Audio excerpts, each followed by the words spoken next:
Assalamualaikum warahmatullahi wabarakatuh. Halo teman-teman, selamat datang. Buat yang baru masuk, saya beritahu bahwa sudah saya jelaskan di episode pertama untuk mengisi bulan Ramadan ini.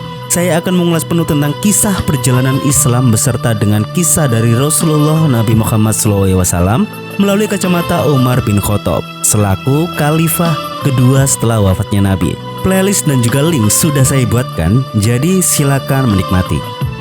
Di episode kemarin kita mengetahui bahwa Abdullah dan juga Abu Jandal yang telah ditahan oleh ayahnya karena telah memilih menjadi muslim. Lantas bagaimana kelanjutannya? Jadi langsung saja mari kita mulai.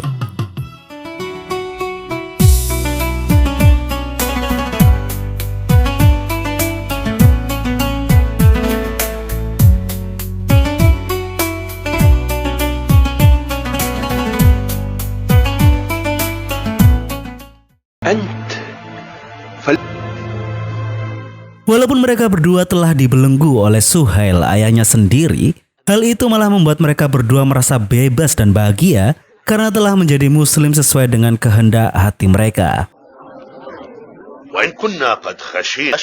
Sementara itu, di Darun Nadwa, para kafir Quraisy mencemaskan para muhajirin di Abbasiyah yang masih sedikit untuk kembali ke Mekah. Terlebih lagi hal itu bisa mempengaruhi urusan perdagangan di antara mereka. Di sana, Abu Jahal membuat rencana untuk menghasut Raja Abbasiyah untuk melarang para muhajirin itu untuk tinggal di negaranya dengan melakukan sebuah adu argumen. Hal itu didasari atas perbedaan tentang keyakinan agama sekaligus mengingat adanya seorang uskup yang disegani di sana. Sehingga akhirnya mereka pun memutuskan Amr bin As sebagai delegasi mereka. Akhiran jaa waqt ajinu.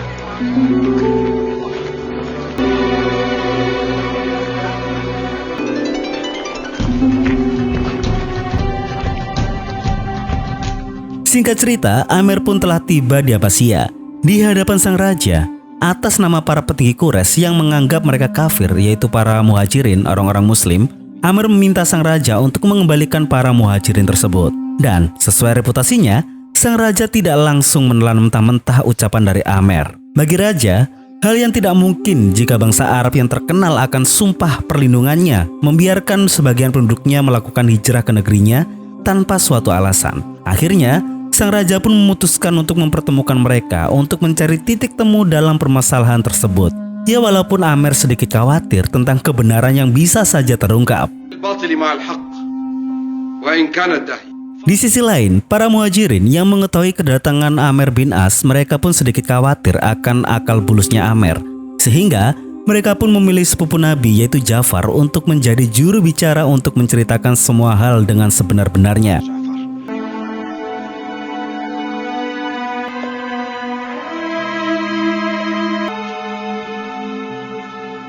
Dan akhirnya mereka pun dihadapkan pada raja. Ja'far diminta untuk bercerita atas keluarnya dari kaum agama mereka.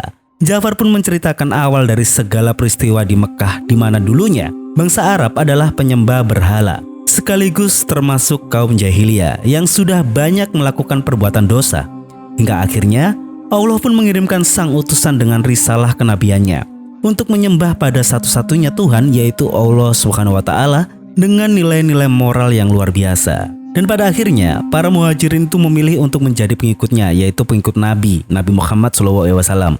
Walaupun dari kalangan kafir Quraisy itu menyerang, menyiksa, dan memaksa untuk kembali menyembah berhala. Itulah kenapa para muhajirin itu mencari perlindungan kepada Raja Abbasiyah. Mendengar itu, sang raja pun meminta Ja'far untuk menjelaskan sedikit dari wahyu Nabi yang sudah dipelajarinya. Dan inilah bacaan Ja'far atas Al-Quran dari surat Maryam. Anna yakunu li ghulamun wa kanat imra'a qala kadzalika min qablu wa lam taku syai'a. Setelah mendengar lantunan itu, Raja Abbasiyah pun berlinangan air mata. Hal itu bukan tanpa dasar, melainkan sang raja tahu bahwa apa yang dilantunkan tersebut adalah datang dari sumber yang sama. Dan akhirnya sang raja memutuskan tidak akan menyerahkan mereka pada kaum kafir Quraisy.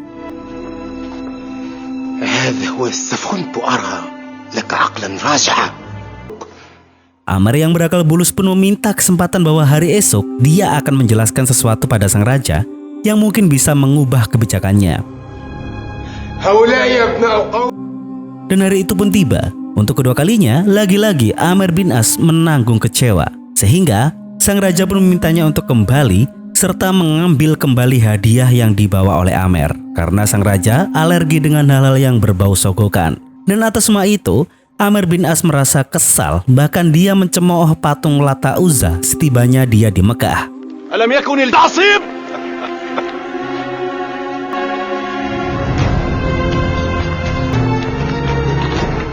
Sementara itu, Umar bertemu dengan Ayas dan juga Salama yang terlepas dari belenggu Abu Jahal berkat pembelaan yang dilakukan oleh ibu mereka.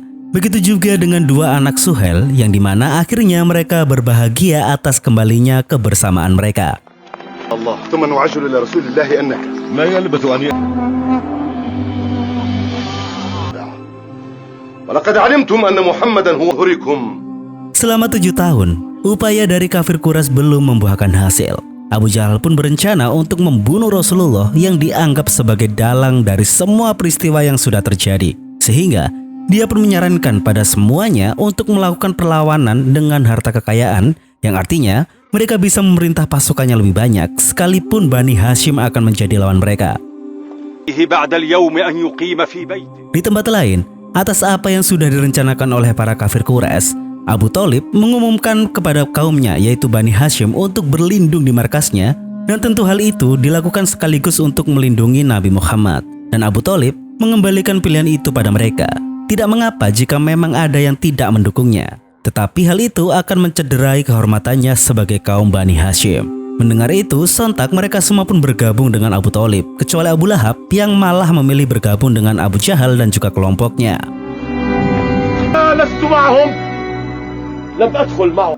Kemudian di scene selanjutnya kita diperlihatkan taktik dari para kafir Quraisy yang memberlakukan aksi boikot terhadap Bani Hashim lewat gulungan kertas yang ada di Ka'bah untuk tidak berinteraksi sedikit pun dengan mereka, baik sosial, budaya ataupun hubungan jual beli. Bahkan bisa dianggap secara tidak langsung pemutusan mutlak hubungan antara seluruh penduduk Mekah dengan kaum Bani Hashim, kecuali Bani Hashim benar-benar mau untuk menyerahkan Nabi Muhammad kepada mereka. Atas boikot tersebut, Abu Thalib pun bersama yang lainnya juga membuat rencana untuk melindungi Nabi Muhammad, di mana mereka akan mengelabui para kafir Quraisy dengan cara memindahkan tempat tidur Rasulullah di saat mereka, yaitu para kafir Quraisy itu terlelap. Abu Thalib juga memerintahkan untuk mengumpulkan persediaan makanan dan juga diberikan kepada mereka, yaitu para kaum Bani Hashim yang membutuhkan, terutama yang lemah dan juga anak kecil yang akan mengungsi di luar Mekah. Sebenarnya, dalam hal ini, paman Nabi yang ingin melawan mereka dengan kekerasan adalah Hamzah. Tetapi atas perintah Rasulullah, dirinya hanya bisa bersabar untuk sementara waktu.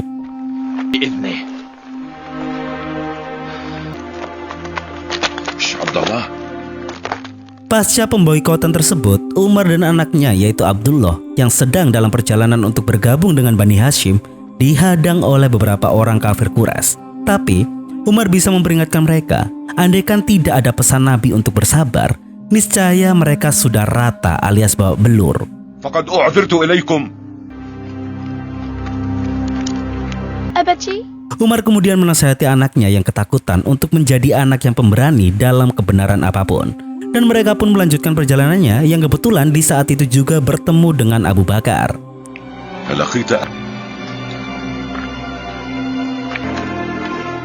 Singkat cerita, beberapa tahun kemudian kita diperlihatkan kondisi dari penderitaan kaum Bani Hashim yang berada di bukit bebatuan itu. Mereka semua kelaparan, anak-anak yang sakit dan para orang tua. Semakin hari keadaan mereka semakin parah. Yang bisa mereka lakukan hanyalah harus terus bersabar menghadapi semua itu. Walaupun begitu, Abu Thalib yang semakin tua berpesan kepada putranya yaitu Ali yang sekarang sudah besar ya. Ali disuruh untuk selalu bersama dengan Rasulullah dan melindunginya lebih dari dirinya sendiri. Mengingat Rasulullah adalah sasaran utama dari para kaum Quraisy. Beberapa saat kemudian datanglah saudagar Mekah membawakan persediaan makanan untuk warga Bani Hashim. Hal itu didasari karena betapa menderitanya mereka atas pemboikotan tersebut. Hamzah yang mengetahui itu menyuruh mereka untuk membagi sama rata mengingat jumlah mereka yang sangat banyak.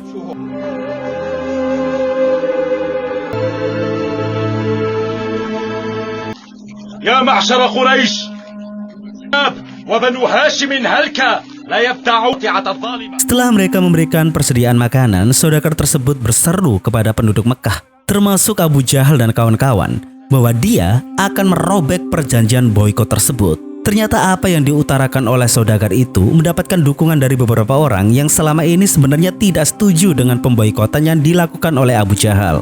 Karena memang hal itu akan merusak dan memperburuk citra bangsa Arab. Dengan segala resiko, sekalipun itu datang dari Abu Jahal dan kawan-kawan, sang saudagar tersebut akan tetap menyobeknya. Hingga akhirnya, dia pun mengambil surat perjanjian tersebut yang diletakkan di dalam Ka'bah, yang dimana surat tersebut sudah hampir habis dimakan rayap. أكلتها الأرض.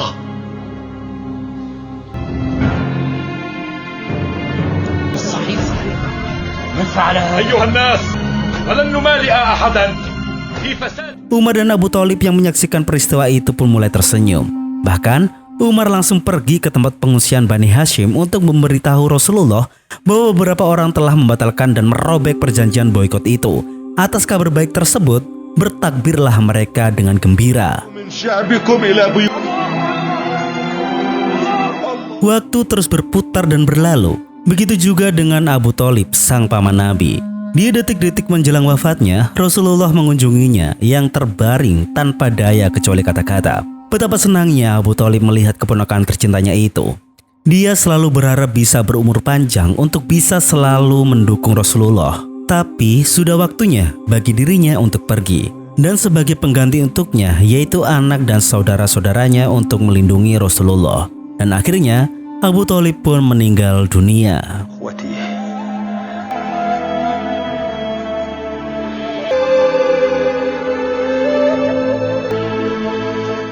Singkat cerita, beberapa tahun kemudian, Abu Umamah bersama dengan rombongan orang Yatsrib, yaitu Madinah. Dulu sebelum kota Madinah sebelum dihuni oleh Nabi, dulu kota itu namanya Yatsrib gitu ya. Mereka telah tiba di tanah yang dijanjikan. Dan mereka juga telah mendengar bahwa Nabi terakhir itu terlahir di Mekah. Sehingga mereka pun memutuskan untuk mengikuti sang utusan tersebut, yakni Nabi Muhammad SAW. Di hadapan Rasulullah, mereka berbaiat untuk mematuhi segala ketetapan Allah, baik perintah maupun larangannya.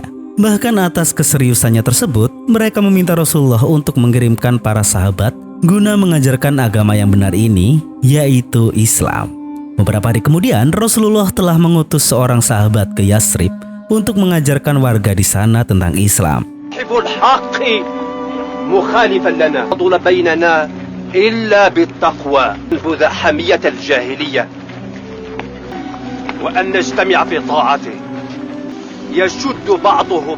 Memang ada sedikit ketegangan, tetapi dengan penjelasan Al-Quran yang disampaikan oleh sahabat, mereka akhirnya bisa menerimanya.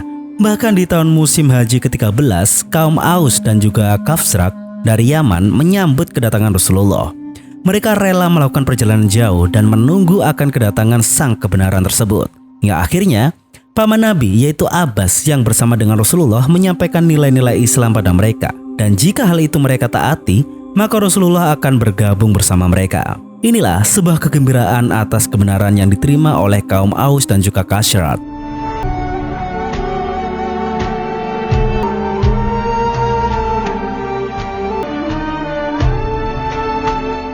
Di sisi lain, dengan keadaan seperti itu, Abu Jahal memperkirakan bahwa Nabi Muhammad bersama pengikutnya akan mendapatkan dukungan dari Yatsrib. Dan hal itu mungkin menjadikan tumpuan kekuatan yang setara dengan kota Mekah. Terlebih lagi ditambah dengan pengikut barunya dari Yaman yaitu kaum Aus dan juga Khazraj. Abu Sufyan pun mengingatkan mereka bahwa para penduduk Yatsrib yaitu Madinah bukanlah pedagang melainkan petani. Tentu hal itu juga akan mempengaruhi perdagangan dari kaum Quraisy. Bahkan akan memutus hubungan bisnis yang bertahun-tahun telah lama terjalin. Dengan lantang, Abu Jahal pun akhirnya membuat keputusan untuk mencegah Nabi Muhammad dan pengikutnya hijrah ke Madinah, walaupun dengan cara kekerasan sekalipun. Dan bagi sebagian yang sudah hijrah, maka harta kekayaannya akan dirampas sebagai ganti kebebasan mereka. Keesokan harinya, hal itu terjadi pada Abdullah dan juga Abu Jandal. Mereka berdua kembali ditahan oleh ayahnya sendiri yaitu Suhail agar tidak hijrah ke Yatsrib atau Madinah. Dengan kondisi yang menimpanya, mereka memasrahkan semuanya kepada Allah karena tidak ada daya dan upaya yang bisa mereka lakukan selain pertolongan dari Allah. Di malam harinya, untuk menutupi kepergiannya, Ayas dan juga Umar saling berkoordinasi untuk bertemu di balik bukit, tepatnya di pohon Al-Tanadub Bani Ghifar.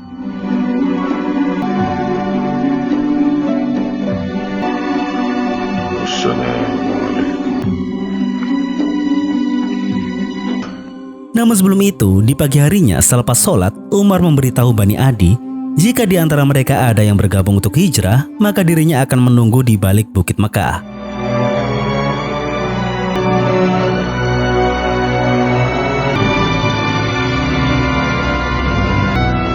Beberapa hari kemudian, Abu Jahal yang menahan Salamah berencana untuk melakukan perjalanan ke Madinah dan akan membawa kembali saudara Salamah yaitu Ayas yang telah melakukan hijrah bersama dengan Umar. Hingga setibanya di sana, Abu Jahal menemui Ayas.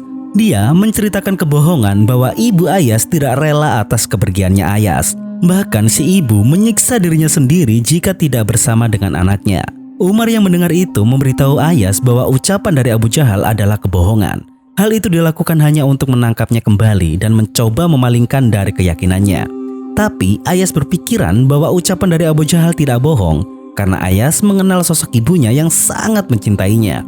Dan akhirnya dia pun memutuskan untuk kembali demi ibunya tersebut.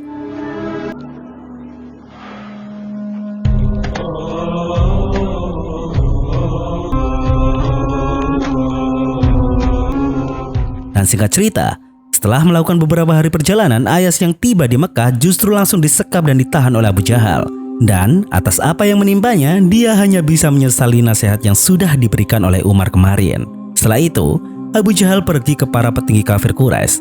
Di sana dia menuangkan idenya untuk merekrut seorang pemberani dan kuat dari berbagai kaum untuk membunuh Rasulullah. Dan mereka pun menyetujui usulan dari Abu Jahal tersebut. Sementara itu, dalam keadaan yang sunyi, putra-putri dari Abu Bakar, Asma, dan juga Abdullah menyiapkan perbekalan pada ayahnya tersebut untuk berhijrah. Abu Bakar berpesan pada mereka untuk menyusulnya ke tempat Rasulullah nanti dan mengingatkan mereka bahwa dirinya tidak akan menyerahkan Rasulullah demi harta kekayaan sekalipun.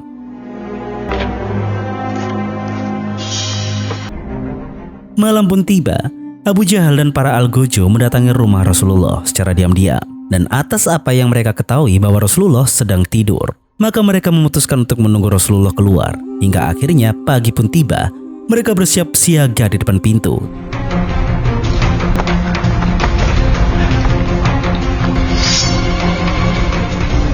Dan ternyata yang keluar adalah Ali bin Abi Thalib. Terkecohlah Abu Jahal dan kawan-kawan atas apa yang dilihatnya di tempat tidur Rasulullah tersebut. Kemudian dia melanjutkan pergi ke rumah Abu Bakar. Di sana dia juga tidak mendapatkan keberadaannya kecuali putrinya yaitu Asma. Nah seketika itu juga Abu Jahal langsung menamparnya.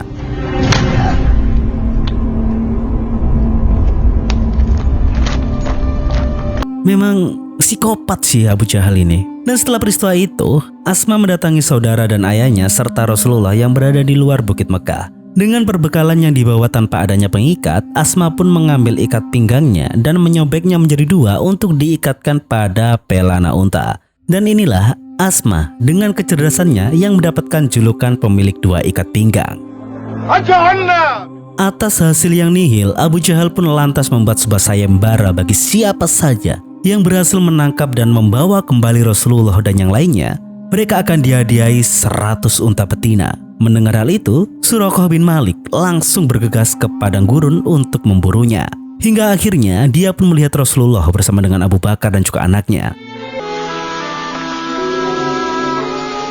Tetapi sesuatu hal yang aneh pun terjadi, di mana kuda yang ditunggangi oleh Suraqah berkali-kali tidak mau bergerak ke arah Rasulullah.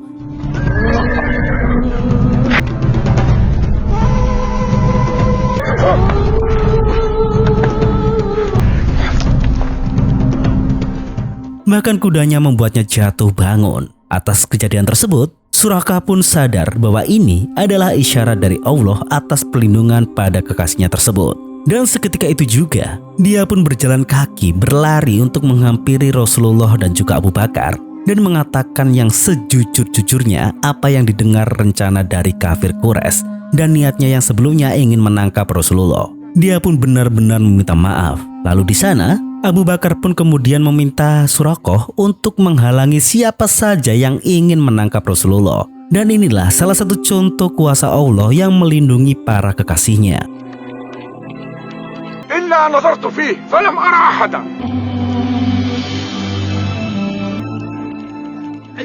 Kemudian pada tahun 13 Hijriah Rabiul Awal, 5 km lagi sebelum sampai di kota Madinah, tepatnya di Khubah, kita diperlihatkan para sahabat Muhajirin beserta sebagian Ansor yang berbondong-bondong menyambut kedatangan sang baginda Nabi Muhammad SAW yang sedang melakukan hijrah dari Mekah untuk menuju ke Madinah itu. Kegembiraan yang didambakan akhirnya tiba ketika Abu Bakar muncul yang pertama kalinya, sekaligus terlihatlah Rasulullah SAW.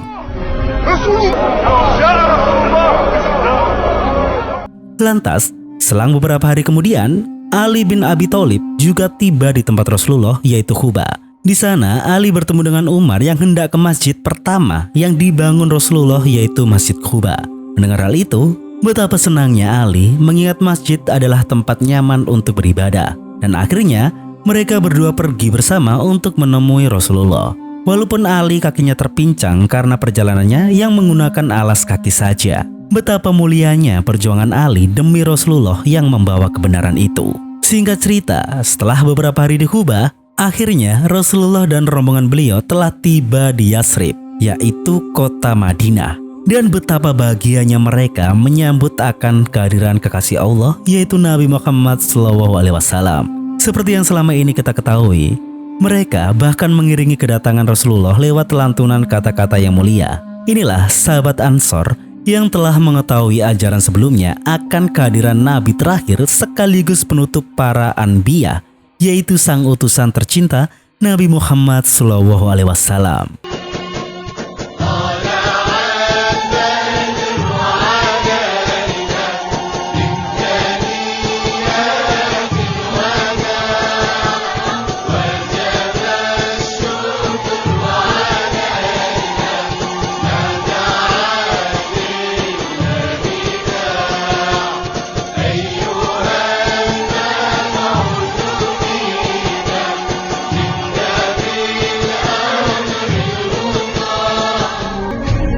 Ya Rasulullah.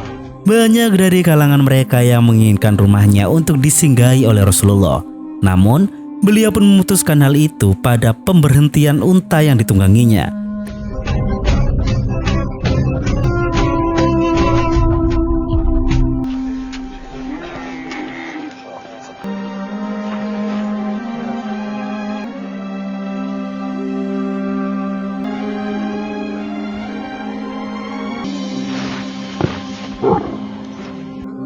Dan akhirnya, sang unta pun berhenti tepat di depan rumahnya Abu Ayyub, yang artinya di tanah itulah beliau akan singgah.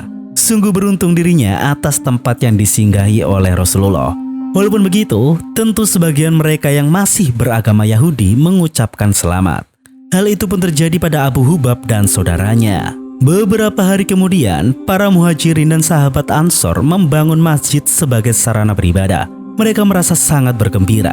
Bahkan atas lantunan syair sahabat Ansor yang memuji Allah dan Rasulullah, Abu Bakar, Umar, dan Ali pun tersenyum menyaksikan mereka dan ikut serta untuk bersenandung.